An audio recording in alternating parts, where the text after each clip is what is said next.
Dito sa Papa Dudut Stories, ikaw ay hindi nag-iisa.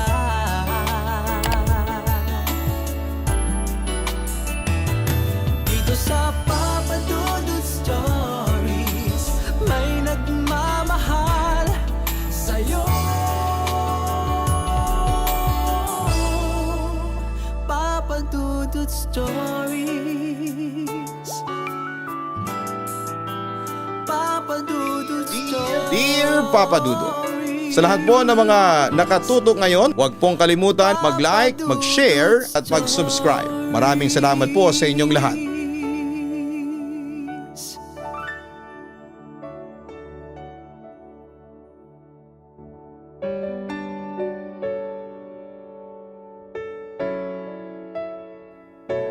Mga ka-online at mga taga-subaybay ng Papa Dudut Stories, ang tampok natin sa araw na ito ay kwento na nagmula sa magkakaibigang sina Harry, Marie Chris at Allen. Pawang mga taga Quezon City at silang tatlo ang ilan sa mga nakasaksi ng isang nakakatakot na pangyayari nga akalain mong sa horror movies lang nangyayari. Mapapakinggan natin ang kanilang version ng kwento na nangyari noong November 22, 2023 sa isang lugar na hindi nila pinangalanan. Una nating mapapakinggan ang version ni Harry ng kanilang vacation horror. Dear Papa Dudut, kumusta na kayo? Tawagin mo na lamang ako sa pangalang Harry. Kaka-celebrate ko lang ng aking 19th birthday nito lang November 10, 2025. Sa ngayon ay dito ako nakatira sa bahay sa Quezon City kasama ng aking pamilya. Ang ikukwento ko sa inyo ay nangyari nito lang 2023 at masasabi kong hindi ko yon makakalimutan at halos sumira ito ng buhay ko. Papa Dudut, aaminin kong pasaway akong anak. Hindi naman ako adik o nagbabagsak ng grades. Pero lakwatsera ako. Puro barkada ang kasama at paminsan-minsan ay mahilig tumoma kasama ang buong tropa. Madalas akong wala sa bahay at kung umuwi man ako ay gabi na. Dahil sa ginagawa ko, madalas akong pagalitan noon ng mga magulang ko. Pilit nila akong pinapahiwalay sa mga kaibigan ko dahil mga bad influence daw sila. Pero Papa Dudut, matigas ang ulo ko kaya mas pinipili ko noon ang barkada hanggang sa sinubok ako ng tadhana. Isang araw nagkayayaan kami ng tropa sa rest house sa Batangas ng isa kong tropa na si Allen. Ex-boyfriend ko si Allen at nag-break kami noon kasi mas mahal niya yung best friend kong si Alice kesa sa akin. Pero ayos na yon ngayon at mag-iisang taon na rin sila. By the way, anak ng isang CEO si Allen kaya siya ang pinakamayaman sa tropa. At siya rin halos ang gumagastos sa mga lakad, outing at party ng buong tropa. Siya nga pala madami kaming magtotropa. Nasa 6 kaming 2 lalaki at 4 na babae. Ako, si Marie Chris, si Lander, si Laika, si Allen, kasama na rin yung best friend ko na naging girlfriend ni Allen, si Alice. Nang makarating kami sa rest house ay medyo na-disappoint pa ako. Kasi napakasukal ng gubat na dadaan na namin bago makarating doon. Pero okay naman kasi pagdating mo doon ay kita mo agad yung malinis na beach at napakalaki ng bahay. May kalumaan na ito sa labas pero pagpasok mo ay magugulat ka kasi ang gara ng interior. Maraming mamahaling muebles sa loob bukod sa malinis at maliwanag pa. Pero Papa Dudut, hindi ko maipaliwanag ang nararamdaman ko noon kasi kahit okay lang ang itsura ng loob ng bahay, nakaramdam agad ako ng takot na hindi ko maipaliwanag. At sa kabilang bumigat ang pakiramdam ko ay para akong nanghihina, Papa Dudut. Pagkapunta namin sa aming mga kwarto ay nakita ko ang background ng aking bintana. At hindi ko maiwasang mamangha sa sobrang ganda ng dagat at pangpang. Kami lang kaya ang tao sa lugar na ito? Kasi simula sa sasakyan, wala na akong nakikitang masyadong tao. Bilang lang sa daliri ko, naisip ko noon. Samantala'y makikita mo rin sa kwarto ko ang sunset. Napakagandang masdan habang nakatingin ako sa pangpang at inikot ko ang mga mata ko sa buong paligid. At ilang sandali lang ay may nakita akong babaeng nakaputi at mahabang buhok na nakaturo sa akin. Baliw ba to at bakit nakaturo siya sa akin? Bulong ko sa sarili ko. Pero sa puntong yon ay nakaramdam na ako ng kaba. Maya-maya pa ay bigla akong hinawakan sa likod ni Marie Chris. "Uy Harry, bakit nagsasalita ka dyan ng mag-isa?" Sabi niya sa akin na may pagtawa nang makita niya ang reaksyon ko na nagulat. "Marie Chris, kinilabutan ako sa'yo." "Paano ba naman kasi? May babae nakaturo sa akin doon sa may pangpang. Luka-luka yata yun." Sabi ko sa kaibigan ko. "Wala naman ah. Saan ba't wala ko nakikita?" Sabi ni Marie Chris habang nakatingin pa din. Nang balikan ko ng tingin yung lugar kung nasaan yung babae na wala na ito, Papa Dudut. "Nasa na yun? Kanina nandyan lang yun eh. Nawala bigla." Nagtataka kong sinabi kay Marie Chris. Tumawa lang ang kaibigan ko. "Ayan na naman ang imagination mo. Tara na nga, kumain na tayo sa baba. Tinatawag kita kanina pa. Tara na, gutom lang yan." Pag-aya pa ni Marie Chris sa akin, agad na kaming bumaba pagkatapos. Ang daming nakalatag na pagkain sa mesa. Kaya akalain mong may fiesta. Kaya nga biro namin kay Allen noon, sana all anak ng CEO. Tawa lang ang sinukli ni Allen sa amin. Pagtapos nung gabing yon ay busog na busog ako. Mamayang kaunti ay tumungo ako sa kwarto kasama ng iba kong mga kasama. "Hays, makapagpahinga na nga." Sabi ko pa sa sarili ko sabay higa sa napakalambot na kama. Hindi ko na namalaya na nakaidlip pala ako. Pero nagising ako ng 2:30, patay na lahat ng ilaw at ang tangi ko na lamang naririnig ay ang alon sa pangpang at mga kuliglig. Ang sarap sa pakiramdam ng ganito, bulong ko sa sarili ko. Maya-maya pa ay may narinig ako na kaluskos sa tabi ko. Sa mismong kama ko.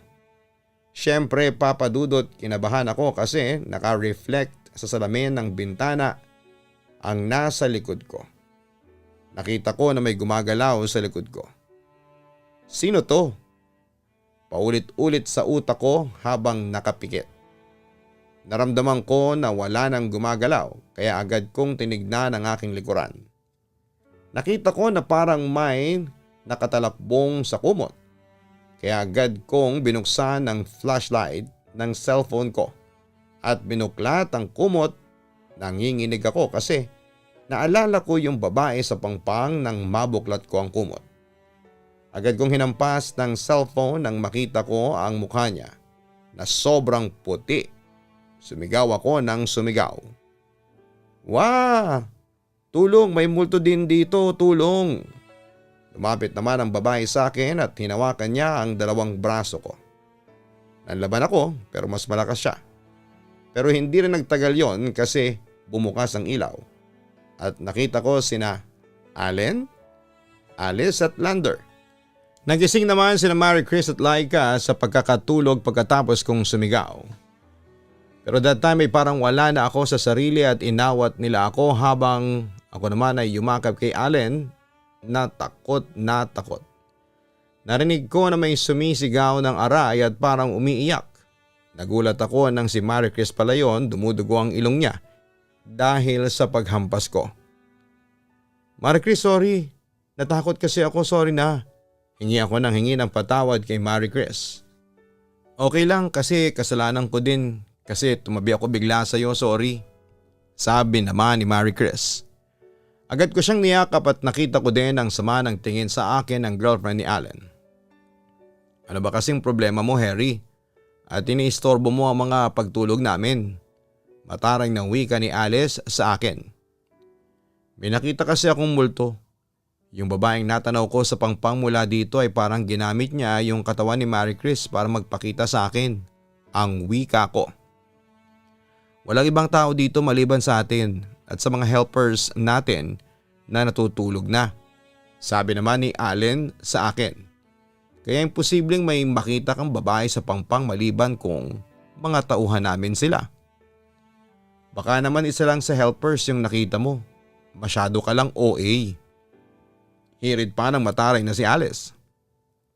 Simula kasi nung maghiwalay kami ni Allen at maging girlfriend siya ng ex ko ay nagbago na ang pakikitungo sa akin ni Alice. From best friend ay naging rival ang turing niya sa akin. Sa tropa siya lamang ang hindi pumapansin o kumakausap sa akin. Bukod sa palagi niya akong inaasar sa pamamagitan ng sweet-sweetan niya kay Allen kapag kaharap ako. Pero ako naman ay hindi ako affected sa mga pinaggagawa ni Alice kasi naghiwalay naman kami ni Allen na in good terms kami. Anyway, maya-maya ay natulog na ulit kami. Kinabukasan nang magising ako ay tumingin ako sa pangpang at nakita ko na napakaganda ng laot at sunrise habang nililibot ko ang aking mata. At doon ay nakita ko ulit yung babaeng nakaturo sa akin. Siyempre nakaramdam ako ng panic at agad kong sinarado ang kortina at dali-daling bumaba na. Pero noong bumaba ako ay napansin kong parang walang tao. Wala ang tropa. Lalo na sina Allen at Marie Chris. Hinanap ko sila pero wala sila. Maya-maya ay may narinig akong yabag sa itaas. Agad kong nakita sa sahig ang basa na galing sa banyo. Hais, si Marie Chris yata yung kakaligo lang. Sabi ko sa isipan ko habang pinapakalma ko ang isipan ko. Sinundan ko ang bakas ng tubig na nanggaling sa banyo at papunta yon sa kwarto ko. Pagpasok ko sa kwarto ko ay may nakataliko doon sa bintana. Nakatingin sa pangpang habang nag-aayos ng basang buhok. Oy Marie Chris, nasan pala sina Allen at buong tropa? Pati yung bruhang si Alice wala din. Tanong ko sa kanya pero hindi siya sumagot sa sinabi ko at patuloy lamang siya sa pagsusuklay. Maya-maya ay nilapitan ko siya at pagkahawak ko sa kanya ay naramdaman kong napakalamig niya.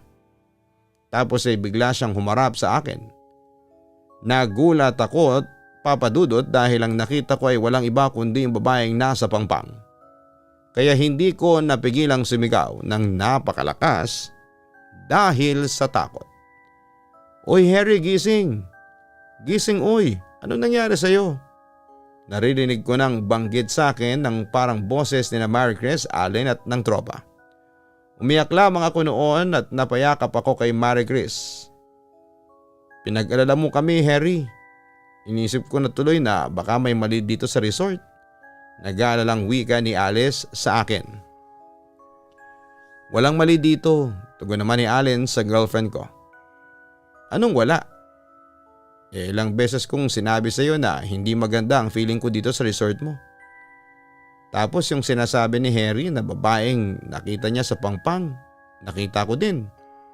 Maputla at mahabang buhok. Pero umiiwas siya sa akin. Sabi pa ni Alice. Paano hindi ka iiwasan ng multo diablo ka Alice? Pabirong wika ni Laika sa kanya. Mamayang kaunti ay nagsalita din si Lander. Ang totoo niyan Allen, may nakita din akong babae kanina habang naliligo ako sa CR. Hindi ko lang sinabi sa inyo kasi alam kong pagtatawanan niyo lang ako. Aniya.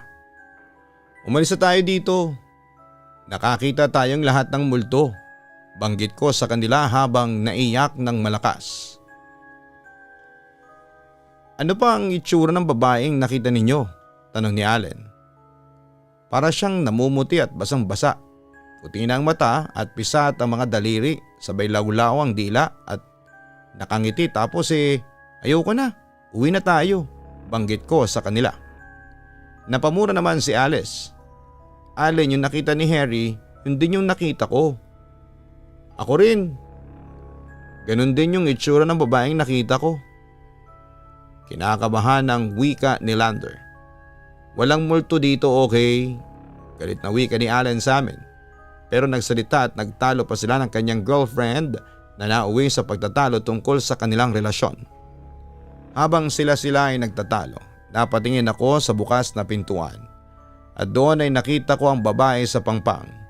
Mabilis itong lumapit sa akin at naramdaman ko talagang pumasok ito sa katawan ko. Tapos ay nag-blackout na ako. Hindi ko na alam kung ano pa ang mga sumunod na nangyari sa akin ang araw na yon. Papa Dudut. Dito ko muna tatapusin ang pagsasalaysay ko. Dahil na magpapatuloy ng aking kwento ay si Mary Chris na nakasaksi sa mga pangyayari noong araw na yon. Habang wala ako sa aking sarili, sana'y masubaybayan niyo pa rin ang aming kwento. Lubos na gumagalang, Harry. Mga ka-online, narinig natin ang point of view ni Harry at sinalaysay niya sa atin ang kanyang naging karanasan nang magbakasyon sila sa resort ni Allen. Ngayon naman ay babasahin natin ang salaysay ni Mary Chris na kaibigan ni Harry at isa sa mga nakasaksi sa sinasabi nilang vacation horror that they will never forget. Dear Papa Dudut, ako nga pala si Mary Chris, 19 years old at gaya ni Harry, ako naman ang magkikwento about sa nangyari sa amin sa Batangas nang kami ay nagbakasyon. Si Harry kasi that time ay wala nang matandaan dahil sa nangyari. Pero kaming mga tropa niya ang nakasaksi ng buong pangyayari. Sisimulan ko ang kwento noong magising si Harry sa kanyang bangungot that time. Takot na takot siya. Namumutla at iyak pa ng iyak. Hindi ko alam kung maniniwala ako sa kanya kasi hindi naman ako naniniwala sa multo. Habang umiiyak si Harry, inilalayan ko muna noon at doon ay nagkwento siya tungkol sa babae sa pangpang na nakita niya. Surprisingly, nagsalita din si Alice at Lander na maski sila ay nakita din nila ang babaeng sinasabi ni Harry, kaya aaminin kong nakaramdam ako ng takot ng mga sandaling yon. At habang nagtatalo nga sina Allen at Alice na feeling main characters ng sandaling yon, bigla na lang sumigaw si Harry at nawalan ito ng malay. Siyempre nagpanik kaming lahat. Tinapik-tapik ko ang pisngi ni Harry para magkamalay siya habang si Laika naman ay tumawag ng tulong mula sa mga helpers na nasa ibaba. Mamayang kaunti ay dumating ang dalawang lalaking helper ni Allen at binuhat nila si Harry pababa. At pagdating namin sa sala ay sa sofa nila inihiga ang kaibigan ko. Nagpa siya namang tumawag si Allen sa kanyang cellphone para makahingi ng tulong. Pero nagkataon namang walang signal noon lahat ng cellphones namin. Nang maihiga namin si Harry sa kama ay bigla siyang parang hinihingal at namumutla. Nang haplusin ko ang bandang leeg niya ay napagtanto kong mataas ang lagnat niya. Kaya agad akong kumuha ng pampunas na bimpo at maligamgam na tubig.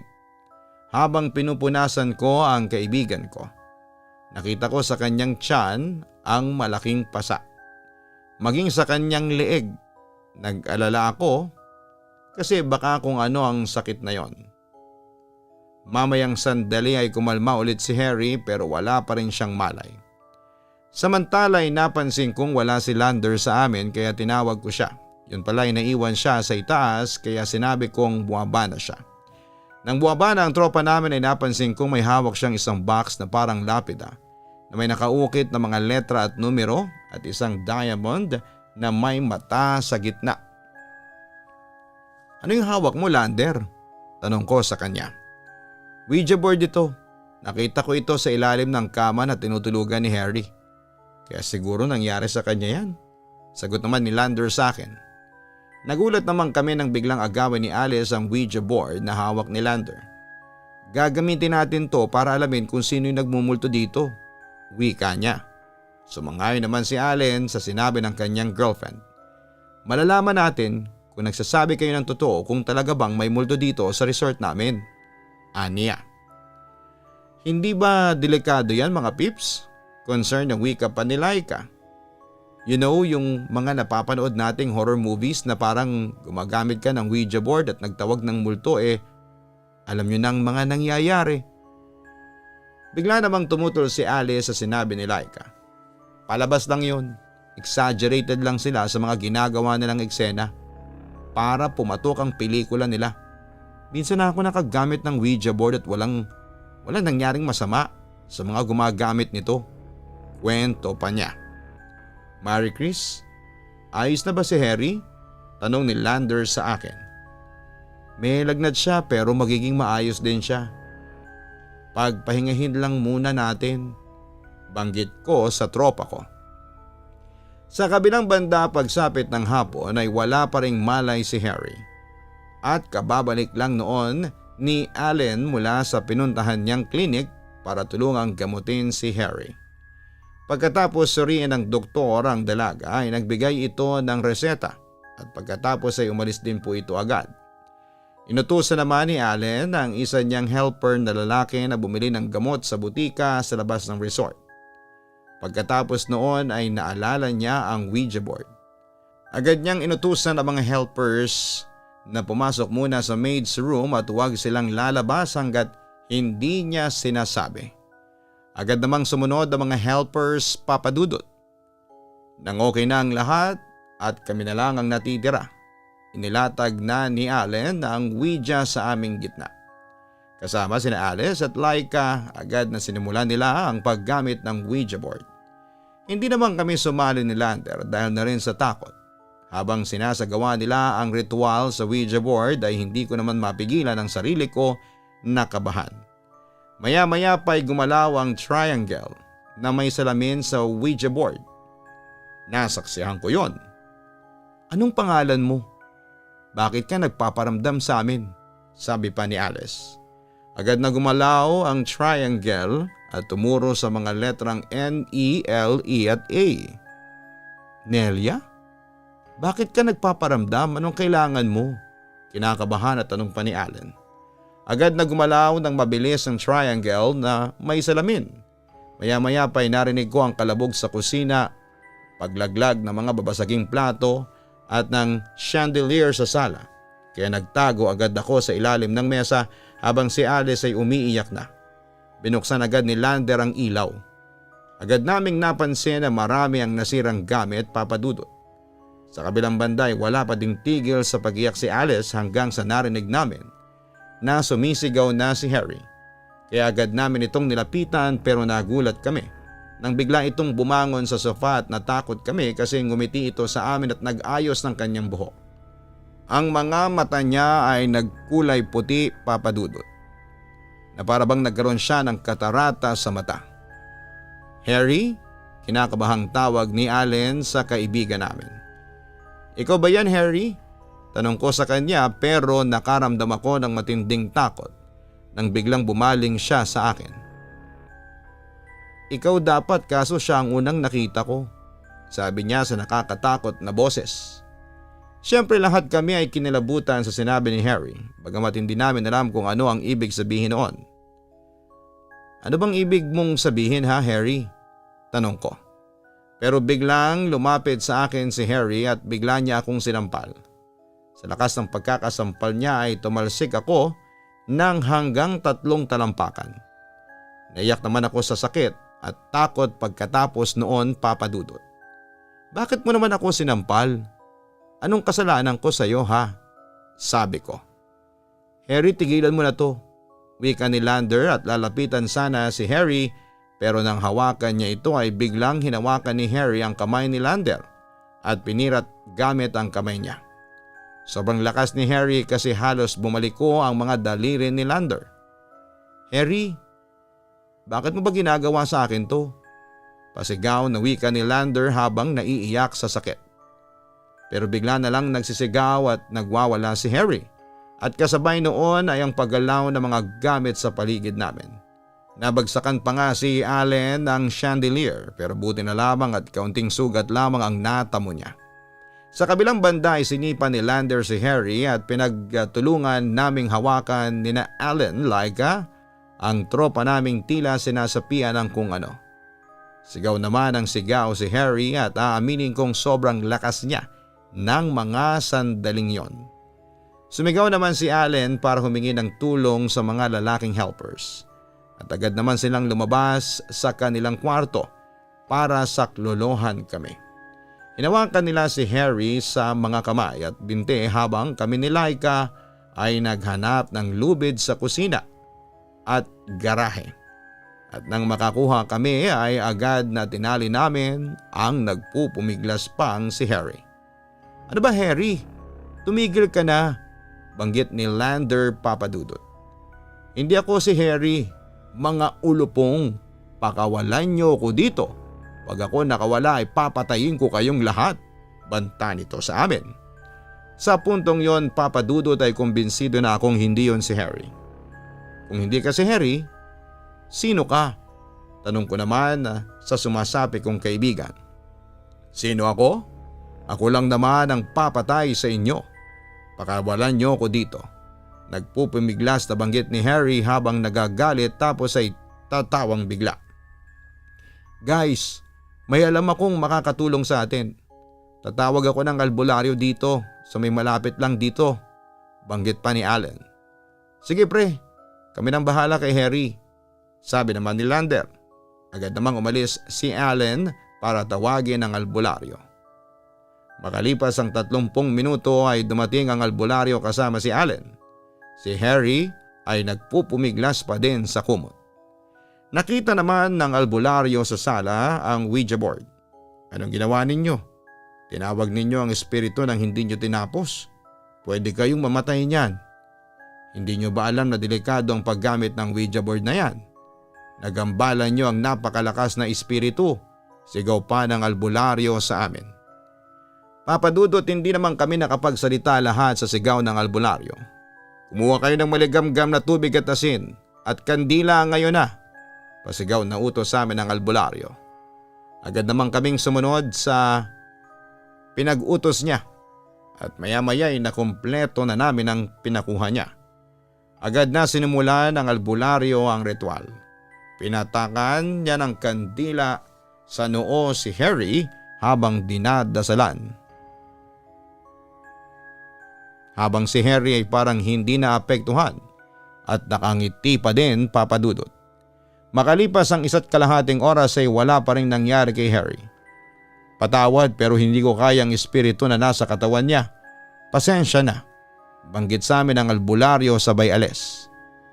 "Isasama kitang patayin, albularyo," banggit na pananakot ni Harry sa albularyo na nagmamadaling umalis. "Anong gagawin natin, Allen? Kailangan nating matulungan si Harry," banggit ko kay Allen.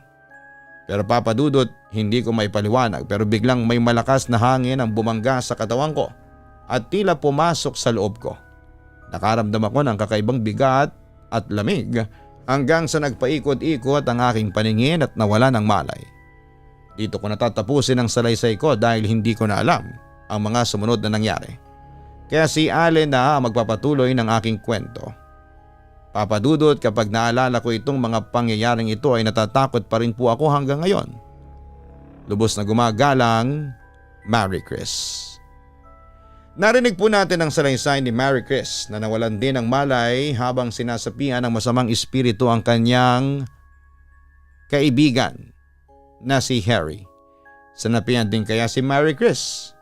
Malalaman po natin sa version naman ng kwento ni Allen.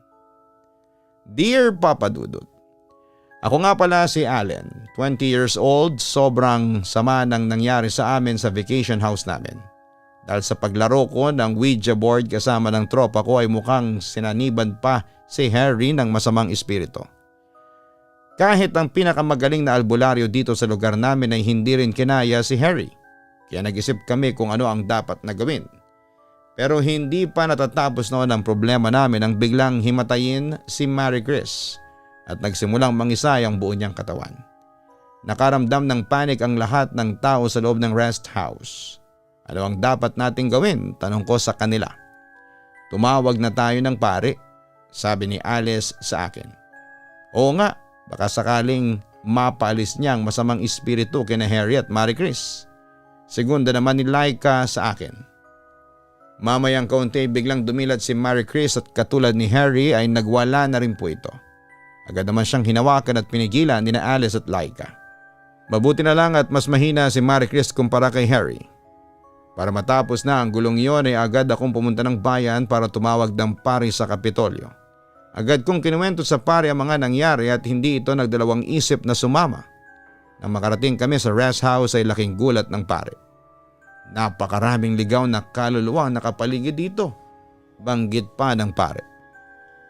Paano po nangyari yon, Father? Tanong ko sa pare.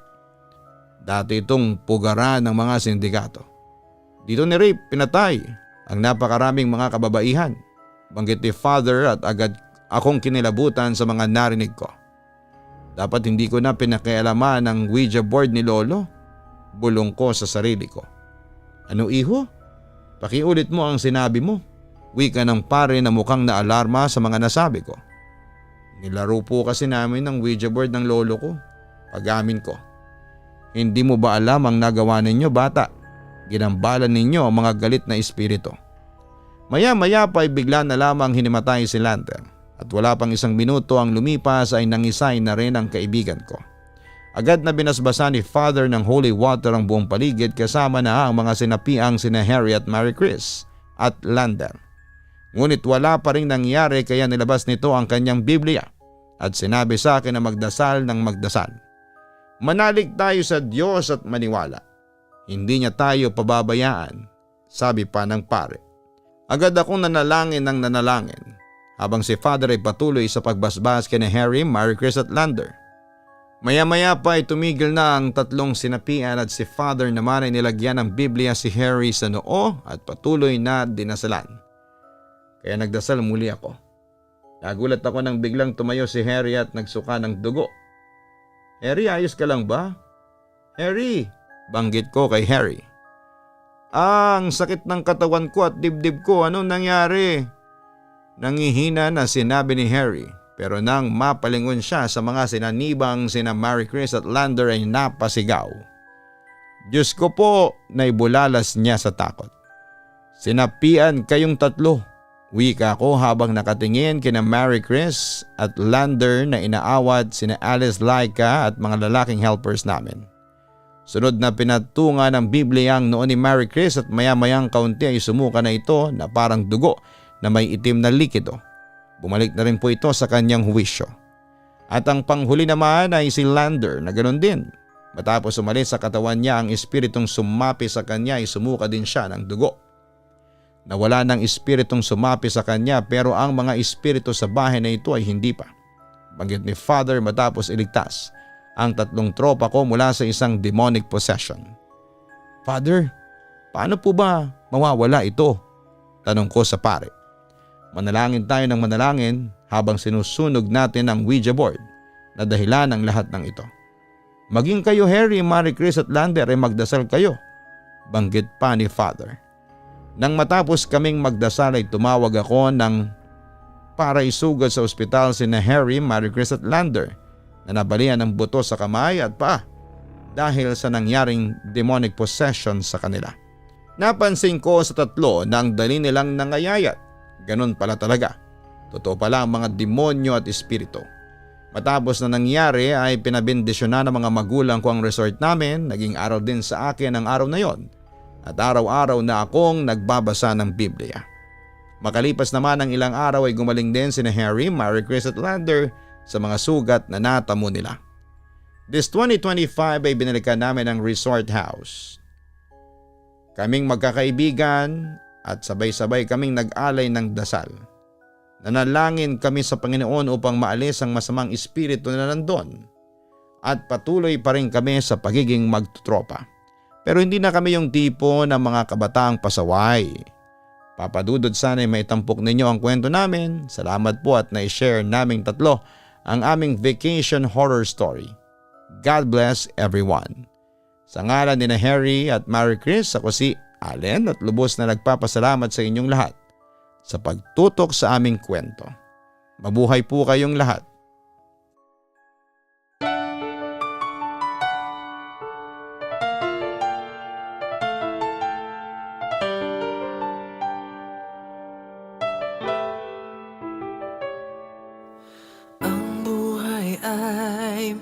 mahiwaga,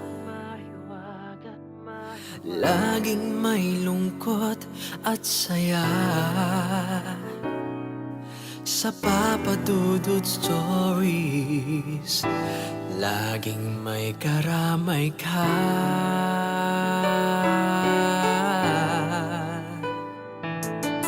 Mga problemang kay bigat, dito ay pakikinggan ka.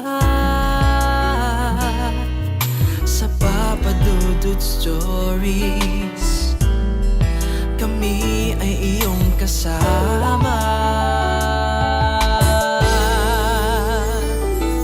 Dito sa Papa Dudut Stories, ikaw ay hindi nag-iisa.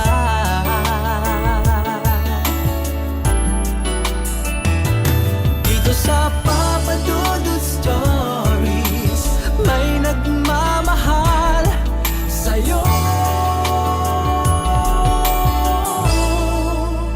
Papa Dudut Stories,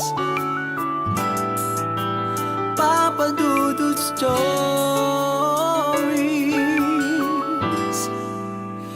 Papa Dudut Stories.